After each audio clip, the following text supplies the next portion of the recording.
So Joel, from my knowledge of you, it sounds like you are a master of scale, helping entrepreneurs and really CEOs scale their business. And really what I've learned in my career, if you want to build a sustainable business, there are really three core groups that you have to constantly pay attention to providing value to.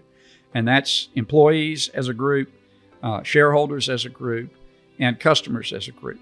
And you've got to constantly be thinking about how to provide value because there's tension between all those groups. Anything you give to a customer potentially is a resource that could have been applied to employees or shareholders. Anything you give to shareholders could have been applied to employees and customers. And I find most businesses don't operate on that continuous process. What they do is try to optimize shareholders, and they only deal with customers and employees when there's a problem.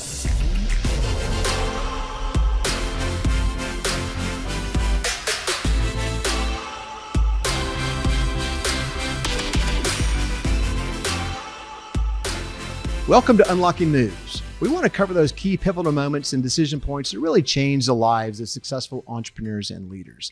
And I want to hear their stories because I think we learn the most from stories. And I want to hear not just their glory stories, I want to hear their gory stories. Because as I like to say, the bigger the shit show, the bigger the lesson.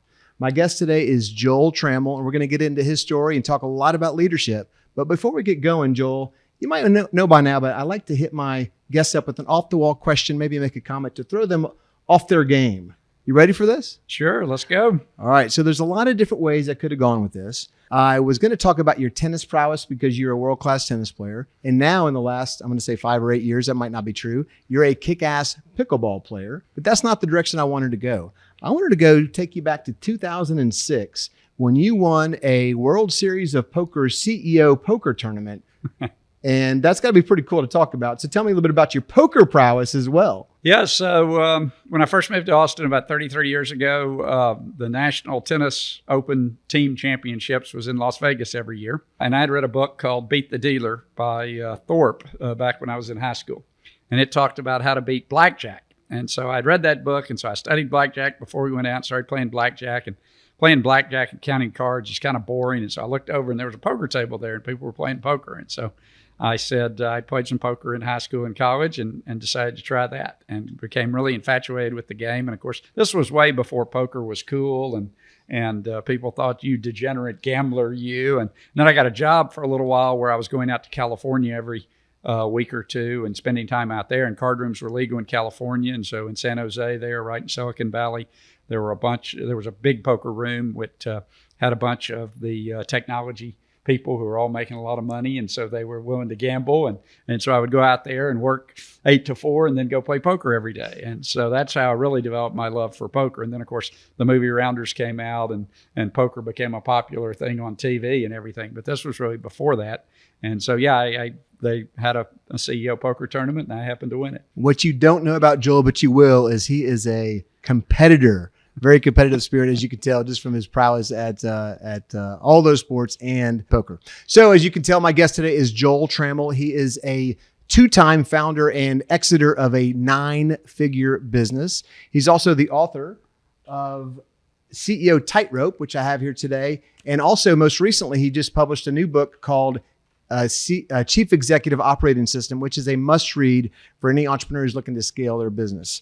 He is also, as I said before, a world-class pickleball player, and he's a graduate from Louisiana Tech with an electrical engineering degree, which makes my nephew very happy. Those of you who follow the show know that my nephew, Evan Spencer, is our secret researcher, and he's also a Louisiana Techster, so he's very excited to have Joel Trammell on the podcast today. Joel, welcome to Unlocking Moves. Great to be here. We're going to have a lot of fun. And, I want to talk about the role of the CEO and the changing role of the CEO, but I want to start with your background. Mm-hmm. And as I understand, you founded and NetQOS and ultimately Cash IQ and had some great exits, but you didn't start there. No. And for what I can tell, right before that, you were an IT manager at AMD, which is going to be interesting in and of itself. Before that, I wasn't sure if you started your own IT consulting firm, perhaps, and you also worked with the Navy as a instructor for their nuclear heat program. What was it called? Nuclear power program. Nuclear power program. Who does that? Well, tell me more about your background. So I was the 5th of 5 kids. My dad had fought in World War II and had gone to get his PhD in engineering. And his master professor died 6 months before he was going to get his PhD. And at that time, he already had 3 kids. So he never got his PhD. And I was the 5th of 5 kids. I was the last hope. He always wanted one of his kids to follow in his footsteps, get the PhD, and be a university professor. So that's what I thought I was doing. I got an engineering degree. I took the job teaching with the Navy at what they call Naval Nuclear Power School. A lot of people would teach and then get a master's degree that the Navy would pay for in their spare time. And I loved the teaching aspect. I really enjoyed that. Started taking a couple of graduate engineering courses, realized I had no interest in engineering anymore. Had met a couple of people who we would now call entrepreneurs, but we didn't use that word in those days. We really were small business people. I had met them in high school, and that had kind of started a flame in my mind that, hey, this business thing, maybe you can do your own thing. And at that time, the University of Central Florida, where we were, I wanted to apply to the MBA program because as an engineer, what did I know about business? They wanted me to take 60 hours of undergraduate business before they'd let me in their MBA program. And I said, well, to heck with that. As an arrogant engineer, I'm not going to go do that, because as an engineer, that's where if you couldn't make it in engineering, you went to business, right? And so I said, well, I'll just start my own business. And so that's where the entrepreneurial journey really started, was just having to start my own business. And so were you doing IT consulting or like network administration type work? Well, it started basically building white box PCs. And then got into a little bit of networking. There was a group called Artisoft that did a product called Lantastic, which was kind of the small business version of Novell's networking product at the time. And so that's where I started in business, built my own business, but moved here, then sold that business, and then had a little period of time where I didn't have a good idea. And so I did go to work for AMD for about 19 months in their IT group, managing their IT vendors. And it was about 19 months before I couldn't take the bureaucracy of a large corporation anymore and had to get out. So that's funny. I heard 2 things. One is I heard you're unemployable, or at least even back then. Absolutely. More so now, I'm sure. Yes, totally unemployable. The other thing I heard was, especially when you talk about the business degree, my son, who's a senior at UT in a computer science program, he makes fun of all of his business school friends because they couldn't cut it in computer science. Exactly. And his dad, by the way, has a business degree from the Almighty School of Arkansas. So they give me shit all the time. So. Yep. Makes sense. All right. Awesome. NetQoS, I'm vaguely familiar with it, but obviously that was your big launching point into, I'd say, Uber success. You were successful before that. Sure. Tell me a little bit about NetQoS and what made you decide to start that business? Well, that really starts, the big point for me was in the Navy. I met my wife, and she's the brains of the operation. She's a 4.0 PhD in electrical engineering from the University of Texas. And she had come out of getting her PhD and worked for Schlumberger, Giant Oilfield Services Company, who used to have a major presence in Austin. They had a research center here. They were in an interesting spot. They, of course, their core business is exploring for oil in all the godforsaken places on the planet where oil shows up. And they woke up one day and realized they had this large global network, computer network, that nobody at that time, 25 years ago now, nobody at that time really had.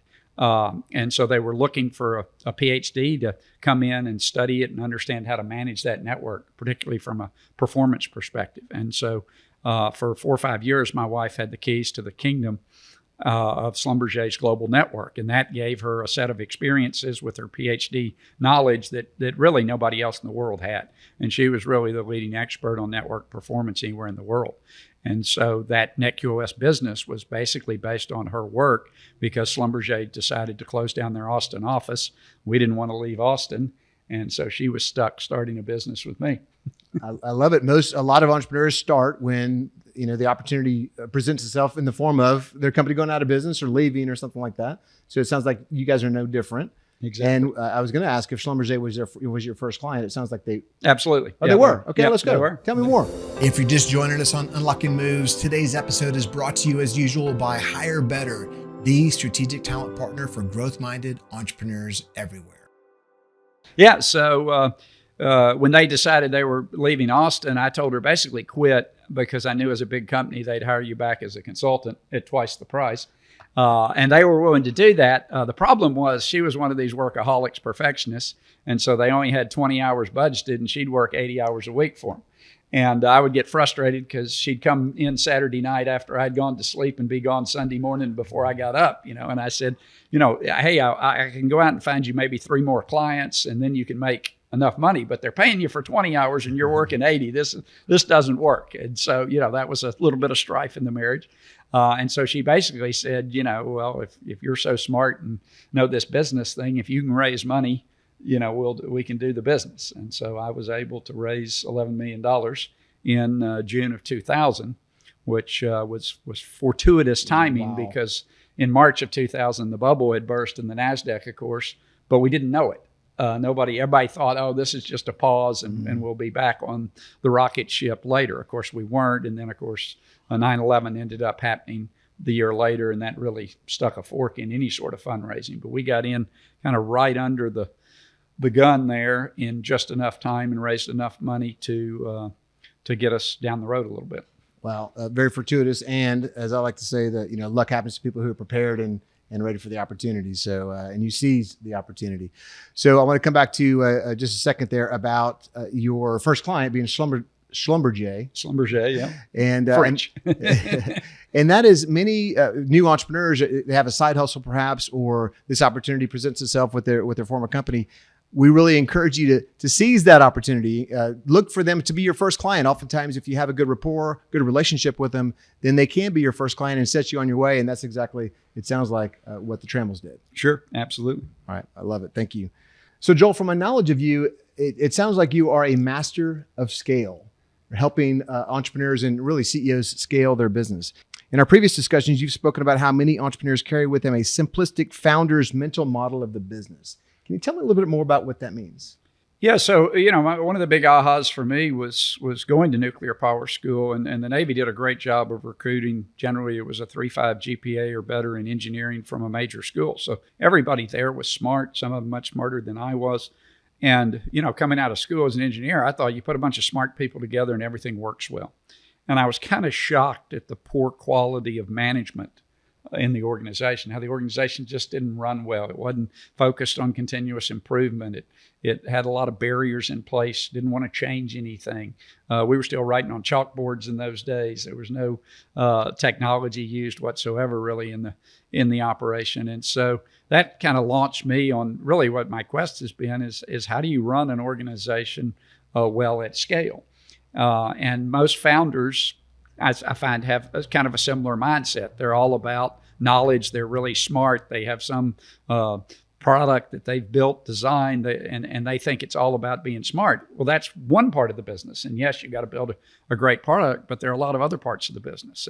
And really what I've learned in my career, if you want to build a sustainable business, there are really 3 core groups that you have to constantly pay attention to providing value to. And that's employees as a group, shareholders as a group, and customers as a group. And you've got to constantly be thinking about how to provide value because there's tension between all those groups. Anything you give to a customer potentially is a resource that could have been applied to employees or shareholders. Anything you give to shareholders could have been applied to employees or customers. And I find most businesses don't operate on that continuous process. What they do is try to optimize shareholders, and they only deal with customers and employees when there's a problem. And I just saw that today in a business I'm working with where they've had some key employees quit, and so now they're reacting to that. They've lost some customers they didn't want to lose, so they're reacting to that. But it's because they're not constantly thinking, how do I maximize value to employees, customers, and shareholders all at the same time, and consider that in every major decision I make. Well, so you make it sound so easy. Just focus on all 3 at the same time. So there's an art to that, I assume. Absolutely. Maybe some science because you're an engineer, so there's got to be some science. So tell me some quick tips on how I can make sure that I'm considering all 3 of them at the same time. Yeah. So, one of the things I always asked of my executive team was their ability to take off their particular expertise, whether they were a salesperson or a finance person or whatever, and think about it from these hats. And so I would literally in an executive team meeting say, okay, let's put on our customer hat right now. And imagine we're a mind meld of all our customers out there. How would they want us to look at this decision? And then I'd say, okay, we've talked about the customer, now employees. Let's think about our employees, not individually, but as a group. If we could get the essence of what they would want, what would be the best decision to maximize value for them? And then obviously shareholders are an important component as well. But if you focus on any one of these, and I've seen companies that go the other way, they say the customer's always right or customer first. And I go, no, because that'll neglect employees and shareholders. Or I've seen some companies that say, all we got to do is take care of the employees and they'll take care of the customers and shareholders. No, that doesn't work either. These are all in tension with each other. And so that ability to step back and think big picture about the business when you make a decision, and there's art to it. There's always balance. But I find most companies make the mistake. They don't think that way. They just think what's going to make the most money today.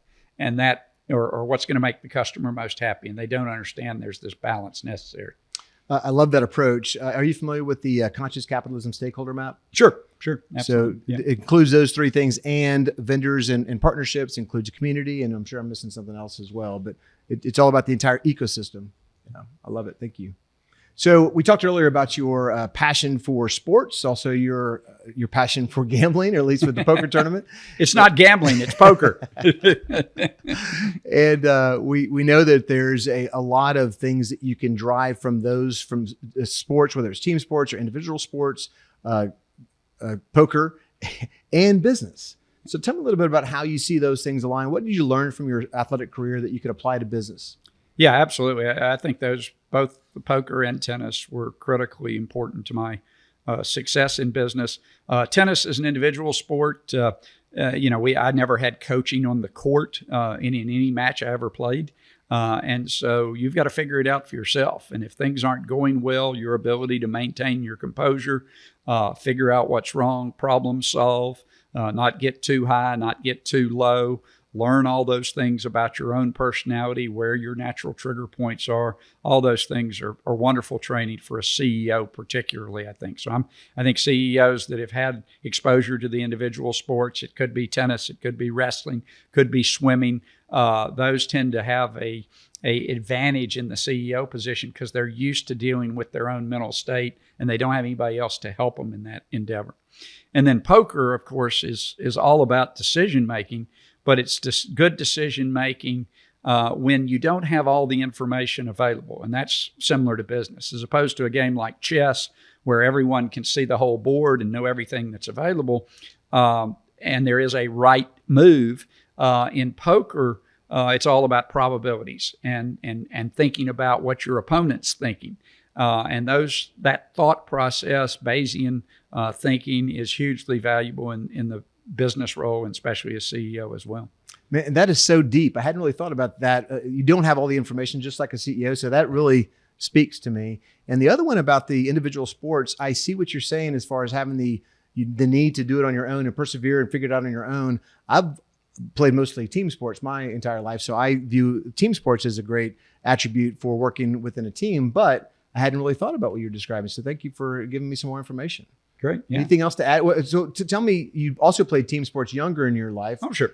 Tell me what either benefit or is it an individual sport would be where you would push your kids, for example? Well, I think having exposure to an individual sport, my kids actually did martial arts, which I think another good area because it focuses on controlling yourself. Team sports have a lot of great values, but the CEO role is a uniquely personal role and it's a uniquely individual role. You really can't share everything that's going on with your own team. You can't typically share everything with the board. You got to be able to handle yourself. It's much more personal than the other executive roles where you are part of the team, and a lot of the things you learned in team sports are super valuable. How to work together well, how to not get focused just on yourself. But the CEO role is just a unique role, and there really aren't other business roles that apply and prepare you well for stepping into that CEO position. I can see that. As you're talking, I'm also envisioning myself in a team environment where I might spend too much trying to gather consensus or collaboration when I need to. Sometimes you just got to make the freaking decision. That's right. So that's right. One of the things that research has shown us is the great leaders have a consistency about making good decisions, but they make them quickly. And they understand that they may be wrong, and then they reverse those decisions if they find out they're wrong. But they make the decision. They don't make people wait, because when people bring a decision to you, what happens while they're waiting? Nothing. And so if you want action in your organization, if you don't feel like your organization's moving fast enough, look at your decision-making process and timeline. Well, I've been guilty of making the wrong decision many times, just so you know. Joel, I want to take a moment to thank our host for today. As you can tell, we are at Texas Hill Country Provisions using their amazing studio. So thank you, Madison Wickham and Chris Sika, for allowing us to do that. If you want to find out what they're doing, just go at Chill Country TX at Instagram. Again, thanks, Madison, and thanks, Chris, for allowing us to host in your studio. All right. So let's talk a little bit about the modern CEO. I know the role has changed a lot over the last few years. Tell me how and why. Yeah, so, when you really look at history of running large organizations, really a lot of the knowledge hasn't existed. It hasn't been a problem outside the military, which has its own unique characteristics. It was really since World War II where, the large companies, large corporations became available. People got experience. So in the grand scheme of things, there's not a lot of historical research and best practices and stuff that's been developed specifically around the CEO role at scale. And so, that's the first challenge. And then, we know the business environment is changing rapidly. We know that change happens faster and faster. Technology advancement happens faster and faster. Investors are less patient. We used to talk about 5 and 10-year plans. Now people want to talk about what you're going to do this quarter, right? The markets are very sensitive to even short-term results. Investors are very sensitive. Most CEOs, new CEO gets maybe 2, maybe 3 years to really make a mark. It's kind of like, I tell people, it's kind of like head football coach. About year 3, the troops get restless if you're not winning. And they don't have the patience they used to have to invest in long-term endeavors. And so, there's a lot of pressure on a new CEO coming in because it's really hard to get out of the CEO gig as well. Once you're there, nobody believes they retired to go spend time with their family, right? Everybody knows what happens. Other jobs, you're an executive somewhere, you quietly move on. Nobody knows what happens. Did you get fired? Did you just not like it? Whatever. But CEO, it's pretty obvious what happens. And so, there's a lot of pressure there because once you lose a CEO gig too, it's kind of like a football coach. You get fired at one place, you got to go back and be the offensive coordinator at another school before you maybe get that next shot to be a CEO. It's interesting that you drew the analogy to a football coach or really any other team, like high profile team sport, college, football pros or whatever, because I was thinking the same thing. It used to be 5 or 8 years you get, or at least 5 years. And now it's, you got to win now. And some of that's got to be our instant gratification, world that we live in these days with social media, I assume, and the money that's at stake. If you aren't successful, they don't have time to have you figure it out, right? That's the reason you get the big bucks, but it's not an easy job. You talked earlier about the mental mode, if you will, of the CEO. We just talked about the time horizon, and it's really lonely at the top. Give me a couple of top tips on where you would go or where you would send your clients or CEOs for resources. Yeah, so when I wrote my first book, The CEO Tightrope, that you showed there, I thought I was going to find out that Stanford Business School and Harvard Business School had models and thoughts around how to be CEO. And I was going to come in as the practical person and tell them, oh, you academics don't really get it, right? But what I found out is those schools don't have models. And there hasn't been a lot of work done around what I would consider kind of the modern CEO role in an American company. And so, that was the first book was really about laying out a model of what are the core responsibilities? What does the CEO have to do? Because CEO, as you walk in every day, you can do whatever you want. You don't have a boss. Yeah. And so there are a wide range of things you can do. What should you be focused on? And the tendency, of course, is people come to the CEO job typically with a certain expertise. They were a salesperson or they were a finance person. And so when we get under stress, what do we tend to do? We go back to that thing we know and we become the super sales guy CEO, or we become the finance oriented CEO. And that is not, in my experience, very productive. And so it's a unique job. And so that's why I started writing and teaching and developing courseware. And it's been interesting. We just did the 10-year anniversary of the CEO Tightrope. And they were asking me, what's changed? And there has been more information about the CEO role. If you read like HBR, Harvard Business Review, you'll see more articles focused on kind of the unique aspects of the CEO role. But it is still very poorly understood. Most boards don't know how to hire a good CEO, because many of the board members have not been CEO. And as a board, you only get to hire 1 or 2 or 3 CEOs. Again, back to head football coaches. We can all name schools, some in Texas, that have not done a very good job at hiring that next head football coach, right? Because you don't get to do it very often. You don't get to do it 100 times and figure out the patterns that work and what doesn't work. And so there's really a dearth of information. It's really kind of my life mission to educate CEOs and give them the maximum chance for success. Man, I didn't know all that. I knew the part about the CEO, but I didn't know about your calling being to really arm CEOs with the knowledge and tools that they need to be successful.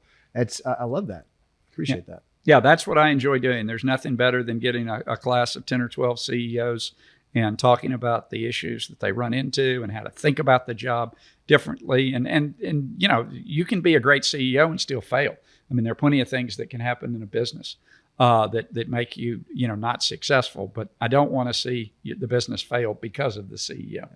So I'm going to give you a chance to give a plug, because I know you run those courses quarterly, monthly, whatever it is, at your ranch. And you have a new framework called the Chief Executive Officer Operating System. Yep. CEOOS. Tell us a little bit about both of those and where could we go for more information? Yeah, so that our kind of standard master class we do about once a quarter with a group of 10 to 12 CEOs, a 3-day class that, I've been teaching versions of this class for 15, 16 years. So we've constantly refined it, and I think it's a really, really strong offering. Oftentimes, CEOs will say, that's great, but I'm not the problem. It's my executive team. Can you trade them on this stuff too? And so we'll bring the executive team. It's never their problem. Yeah, exactly. And so we do that as well. And we do some custom work. People come to us and have, custom requests, and obviously we'll customize things as well for people. But it's a range of offerings around that. And so we do, you can go to the website, ceosys.co, if you want more additional information. And I'm on X as the American CEO. I love that handle. You've had that handle for a while, the American CEO. Yeah, that's an interesting story in that a lot of people think that has some nationalistic or some political implications. It doesn't. It was Peter Drucker wrote a letter to the editors of the Wall Street Journal describing the unique characteristics of the American CEO as opposed to the European incarnations and the way other cultures looked at it. That, of course, the American CEO is much more lone wolf and individualistic. Yeah. And so that was the title of his op-ed, was the American CEO. So that's where I stole that from. I like it. So I talked about this earlier, your book, The CEO Tightrope, and I know you have a new one that's out, but I want to comment on this one real quick because we have a mutual friend, Jonathan Hines, who I told today that I was doing a podcast with you. He said page 133 or something he's mentioned. Were you making fun of him in the book, or what was the reason he was in the book? Yeah, so I don't remember the exact story. There are, and then there are some cases where the people are not named, and I've heard several people think I was talking about them when I wasn't. So I try not to talk negatively about anybody in person. So I'm sure it was a positive reference if he was directly covered. I'm sure it was. Thank you for letting me put you on the spot. And my book, Who's Your Mike, has got a lot of stories, and they're all from my background. I didn't use names because a lot of them shouldn't be named. Right. And I'm constantly getting, hey, is that so-and-so from right. From Exactly. Some people recognize themselves, and it's kind of a little awkward. Yep. But it's all good. It's all good. So, Joel, we're at the point of the show where we talk about the guest's unlocking move, or moves, which again is those key pivotal moments or decision points that really change the trajectory of their life or career. Can you think of one or two that might be considered yours? My goal is to inspire others to seize those opportunities. Yeah. Well, I told you about marrying the right woman. That was number one. Certainly that was a huge benefit in my career as well as, my personal life. But probably the biggest one in my career was early days in NetQOS. So we talked about getting funded in June of 2000. And of course, times were tough. The bubble was bursting, but we weren't sure. We thought things were okay. And so we had a product we had launched in the market, and we were getting a little bit of traction, but not a lot. And then, September 11th happened. And I was at a trade show in Atlanta when the towers went down. Jack Welch was actually going to talk about his new book, and I was very excited to hear Welch's take on the CEO role. And then the first tower got hit, second tower got hit. And suddenly the whole world changed, right? And so we were there at the trade show to introduce our second product. We were very excited about it. We thought it had great potential. And I spent basically the next year going around to various companies, typically Fortune 500 type companies, because our core market was anybody who had a very large network. That was where we really provided a tremendous amount of value. And I remember one particular meeting with a CIO, of a Fortune 500 company who had a multi-billion-dollar IT budget. And we go present to him, and I used a friend's reference to, get us in. You're all excited. You get to present to this CIO, and we're giving the presentation. He looks like he's getting it, and he's excited about it, and he's got his network guy there, and everything's going great. We get through with the presentation. He looks me in the eye and says, Joel, this is the best product I've ever seen from a startup company. And I'm like, I'm excited. You get that feeling in your share. You're press here, sign hard. And he says, if it costs $1, I can't buy it. Oh, shit. Yeah, exactly.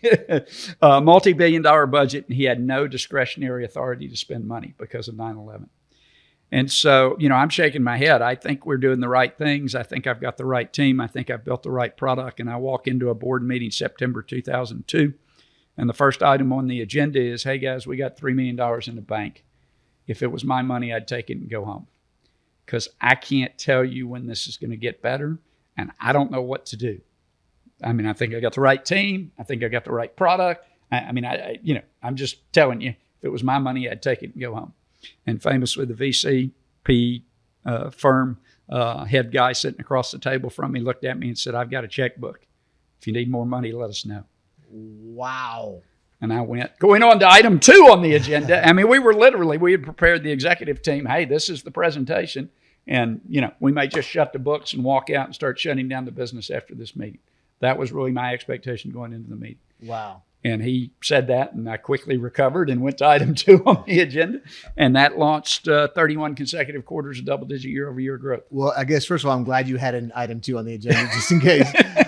But I've got to know more about this. So first of all, you were in the process of going out of business. You had $3 million left in the bank. You had some success because you didn't have zero revenue. Right, so right. Tell us about that. And I want to know the name of the VC or the PE firm so we can give him some kudos, right? This is a big yeah. Unfortunately, that gentleman passed away a few years ago. But it was a group out of New York called Liberty Partners. They were not a traditional venture capital firm. They were really a private equity firm, but the main guy, Tom Gregg, had run technology investment banking for DLJ on Wall Street. So he was very familiar with technology companies, taking technology companies public. And so the PE market was bad at that particular time for various reasons. And so he basically raised his hand and said, hey, we could take some of this money that we have and do some VC type investing. I think I know how to do that.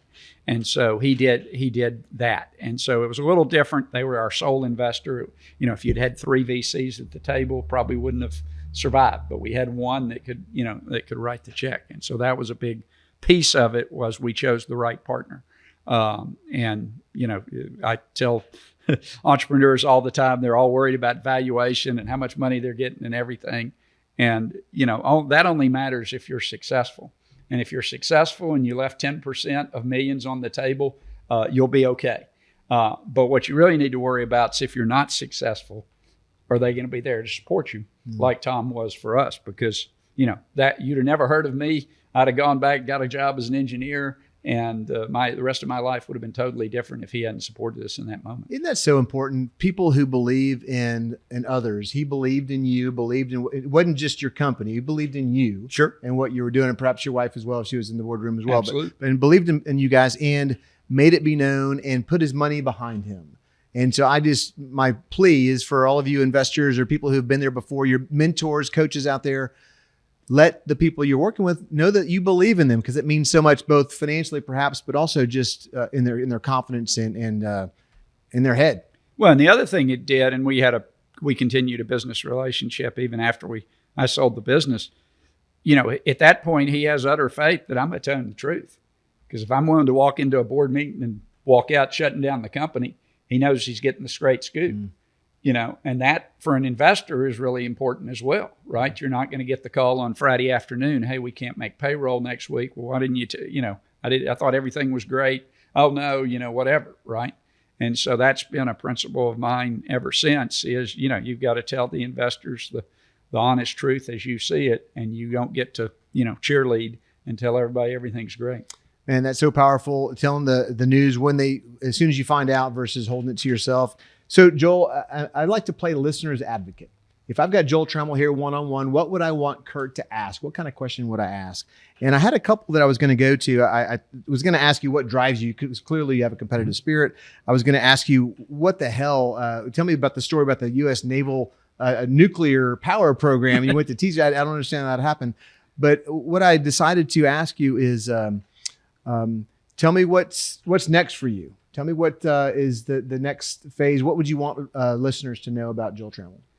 Well, I can remember my father, who was older. He was 46 when I was born. So when I was in high school, he was looking at retirement, reaching the magic 65, whatever, take the retirement, go fishing all the time. And I remember even thinking in my teenage years, retiring, I don't really see the appeal of that. I don't know. I mean, I liked fishing. I still to this day like fishing, but I can't get up and do that every day. And so, a lot of people ask me why you're still working.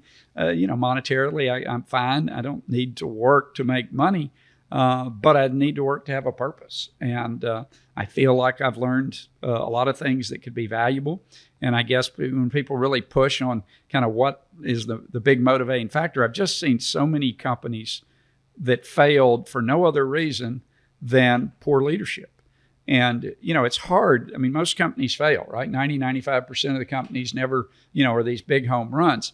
But what I hate to see is a company that gets everything right. They get the timing right. They get the product right. They have something that could be a home run, and they turn it into a single or strikeout because leadership is, too self-centered or unwilling to admit they don't know everything or ask for help or whatever the case may be.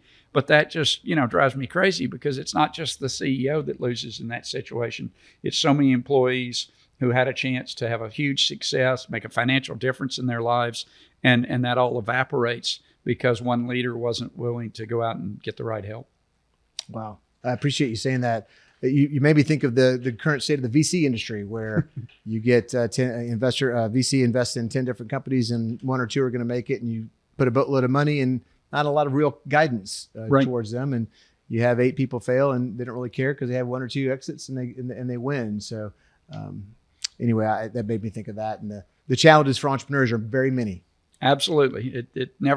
It's never easy. And every victory story, almost every victory story has a near defeat story like mine, where it could have easily gone the other way. And you understand luck is significantly involved in any of these successes. Well, I do want to highlight what you just said, because that was what I was thinking about earlier when I had a comment for you. And that is, almost every success, I'm going to say every success has some, oh shit, we're about to fail moment. Mm-hmm. And yours was the one you just described to us. Every other successful entrepreneur out there, I promise you, has several times that they thought they weren't going to make it, and many times where they were ready to close up shop, and something motivated them, or something came across the transom, or something happened to help them get over it. And so that's my encouragement for entrepreneurs everywhere. Keep at it, baby. Absolutely. All right. Okay. One more trick question for you. Okay. And that is, tell me one question that you're never asked and you either wish they would, or you're secretly glad that they don't. Oh, I don't know. I mean, the one question I tell people, I'd ask the good Lord if I get the chance, is how much was luck and how much was skill? You never know, right? You think you know what you're doing. You think you made a bunch of good decisions, but your dog could have run the company and turned out better. That's the problem. We don't get to do any of these things enough time to be absolutely sure that what we're doing, wasn't a whole bunch of luck and being in the right place at the right time. Yep. And so that's one that, I ponder often. We want to think we're great and we did it. And there's certainly, some truth to that.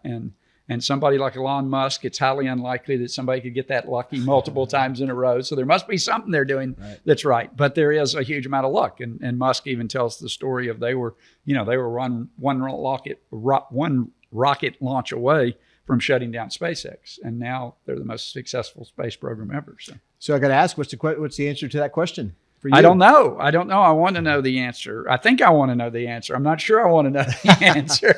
I want the answer to be like 85% skill and 15% luck, but I'm scared it might be 50-50. Well, I think we create our own luck, and I will say you've had 2 9-figure exits. That's more than luck, right? That's there's some powerful knowledge there. Okay, so on that note, we're going to wrap this puppy up. Joel, thank you so much for joining me on Unlocking Moves. I really appreciate your time and appreciate what you're doing for the community at large. Great to be here, Kurt.